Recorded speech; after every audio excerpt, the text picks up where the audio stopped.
একটা গল্প বলো না, গল্প দাদু।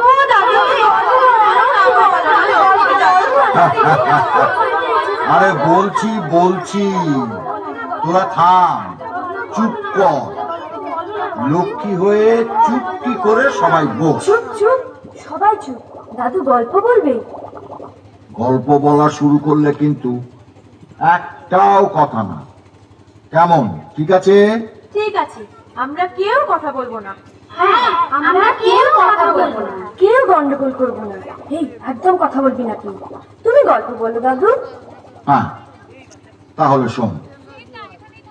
একটা রাজ্য ছিল, সেই রাজ্যের নাম দিগনগর।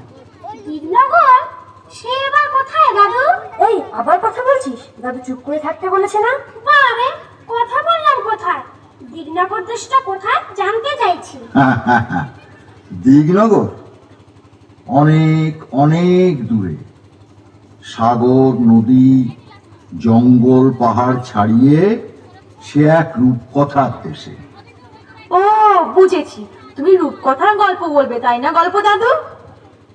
ঠিক ধরেছিস, রূপকথা। সেই রূপকথার রাজ্য দিগনগর। দিগনগরের রাজার ছিল দুই রানী।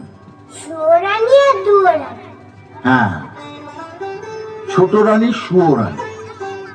সুয়োরানীর বড় আদর, বড় যত্ন। সুয়োরানী 7 মহল বাড়িতে থাকেন, 700 দাসী তার সেবা করে, পা ধোয়ায়, আলতা পরায়, চুল বাঁধে, 7 মালা গাঁথেন, 7 সিন্দুক ভরা 7 রাজার ধন মাণিক্যের গহনা রানী পরে বসে থাকেন। সুয়োরানী যে রাজার প্রাণ। আর বড় রানী দুরানী?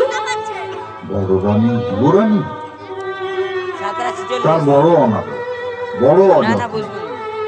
তাকে রাজা বিষ্ণয়নে দেখেন, একখানা ঘর দিয়ে